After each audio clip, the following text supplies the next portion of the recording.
Mailbag. Remember, guys, these are questions and comments you guys leave on the channel that I do my humble best to try and answer, or I throw them out to the community for the community to digest, or whether it's something that's really interesting I think maybe you guys want to know about. So, before we get going, normal parish notices do apply. If you haven't subscribed to the channel, why not? Hit the subscribe icon. If you want to be notified when content hits the channel, it's the bell icon. If you like the contents of the video, give it a thumbs up. If you want to support the way videos are created on the channel, it's the Patreon link down below. That's also where the Instagram and Facebook feeds are, where announcements and shenanigans are reported. But now back to the main video. So the first one on this section comes from Gerard Rickety. I'm useless with names, honestly, guys. It is foul. I really am useless with names. And this was in response to the mailbag selling Roland Cloud Subsystem 1 update JP80 Surface, Catalina, and SH1A I did in July 2020. And he writes, "Hi John, I came across your channel while trying to repair an FB-01. I have no issues triggering notes and editing parameters, but the audio of the instrument is cutting out randomly as notes are pressed, clipping the notes early. It doesn't seem to be MIDI related. All my cables controllers are functional, and the envelope of the end of the sound being clipped is the same regardless of patch. This issue has persisted through several factory resets. I'm planning to replace the battery, but beyond that I'm unsure what solutions, any suggestions." And the FB-01 is an interesting and well-loved piece of equipment that many of us have hiding in a rack somewhere in their studios. I actually have, if you saw the video recently of me showing you one of my racks, you'll notice there were two of those in the racks. Yes, I own two FB-01s, and I find them very useful for sound reinforcement. I tend to use like strings and pads and brass off those units because they're actually, it's fairly decent for sort of filling in the soundscape. And given the fact that you've said that you've done a factory reset, that rules out any issues relating to having sound problems or sound parameters set in the user banks. Remember, guys, on the FB-01, you've got two user banks that effectively they copy from the other user banks into those two user banks, and that's how the factory reset is done. And then you can overwrite your own user banks, but the other user banks never get overwritten. So that rules out that avenue, and honestly, I doubt this is a battery issue, because if it was a battery, the battery really is just there to maintain the current across the volatile memory. There's no involvement from the battery in terms of sound generation. That's all done when mains power is applied. So I don't think it's a battery issue, but by all means, upgrade the battery. It's not a bad thing to do. I'm just about to do a video on upgrading one of the battery holders on my FB-01 or my FB-01s to put battery holders in there, because I've never done that, and one of those is showing low battery at the moment anyway. But there are a number of things that this little unit has reported, and there's always been a degree of clipping in the unit. But seeing as I never really push my unit, I mean, I very rarely have the volume on a particular sound set to 127. And I think it's when you get sort of kind of above 110 that you start to experience these clipping issues on certain sounds. And some people like it because it sounds quite industrial. But, if you don't want that clip in there, then there is a problem.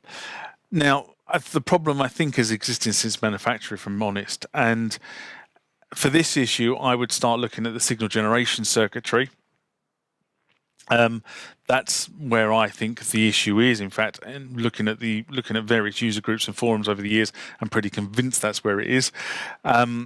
you've stated that the FB-01 was forming notes and then triggered by MIDI. This tells me that there's nothing wrong with MIDI, so that would push me to generation. So I would start tracing from that area.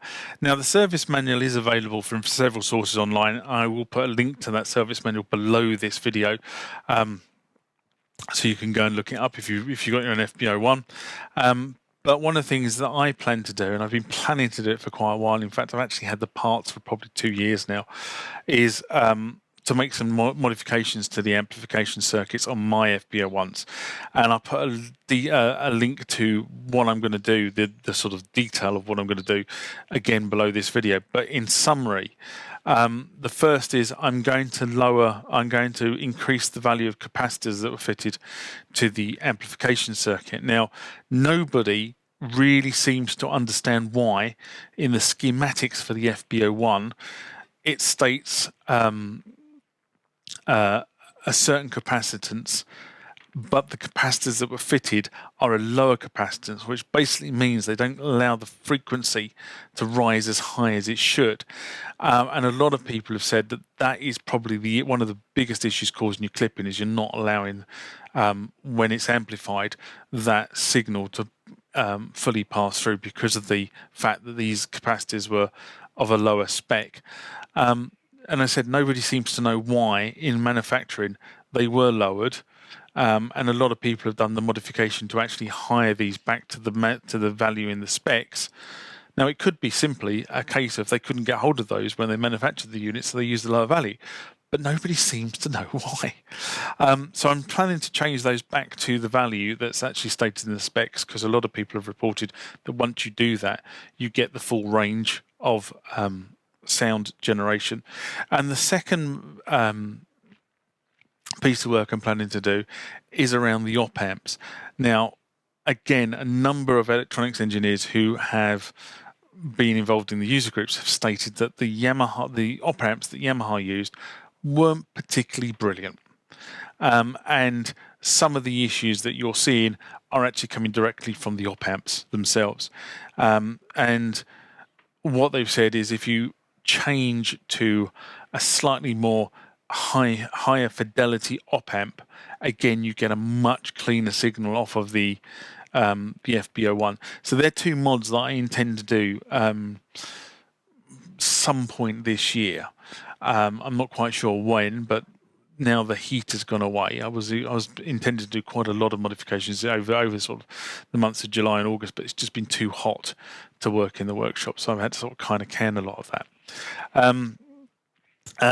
Now, those modifications and that link I put here may help you out.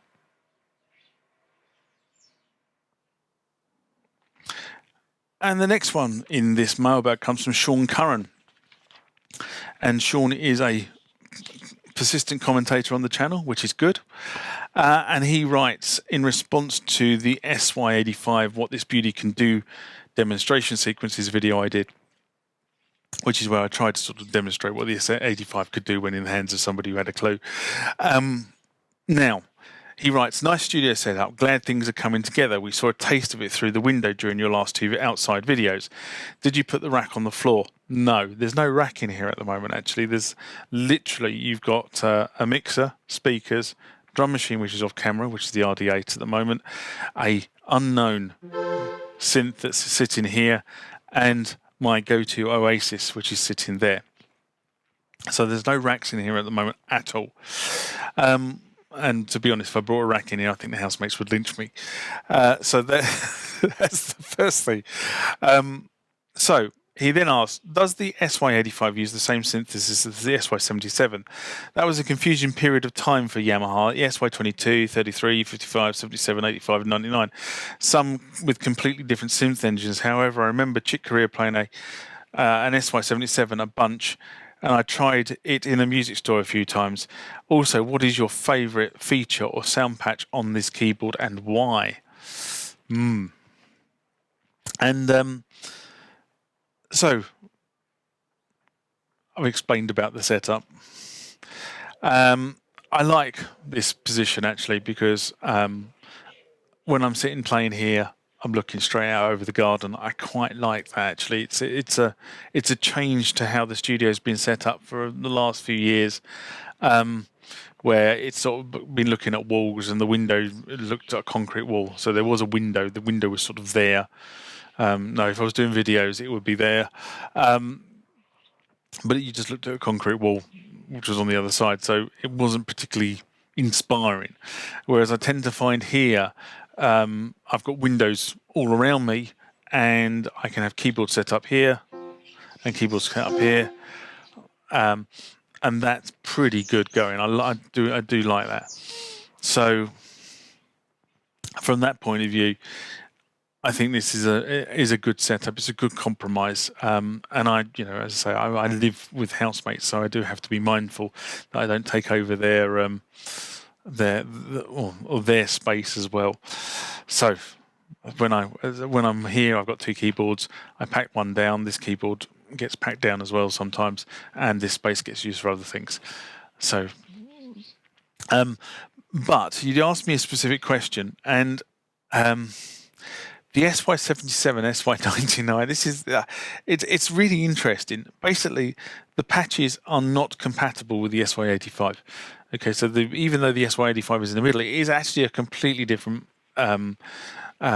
unit to the SY99 and the 77. That being said, you can use some of the waveforms for the SY77 on the 85, but you can't use any of the patches or tone generation that you can't use. So the data cartridges are rubbish, but you can use a wave cartridge from a 77 to an 85.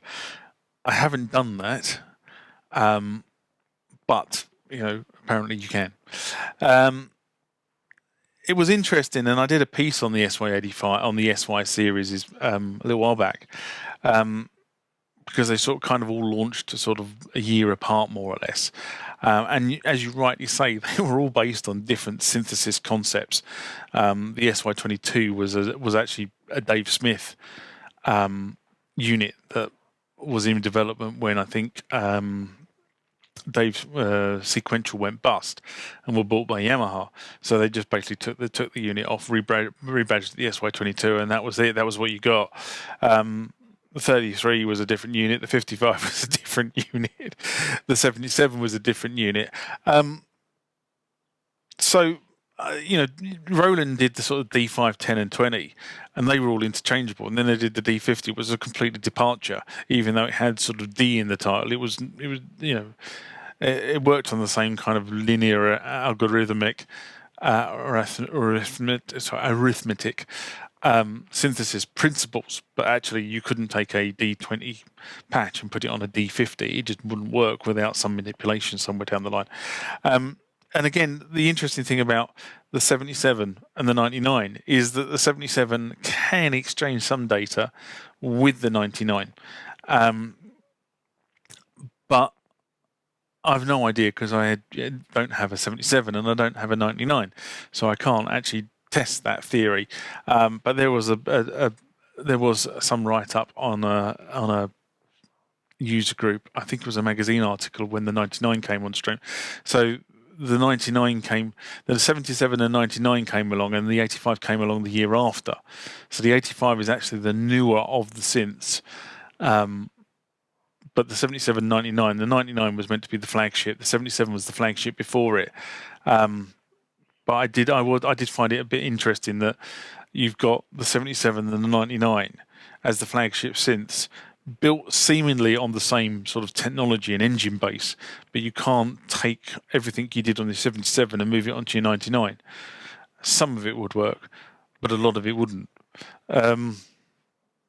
Anyway, in terms of what is my favourite patch, I'm not sure I've had enough time with the keyboard to form an opinion on what's the best patch.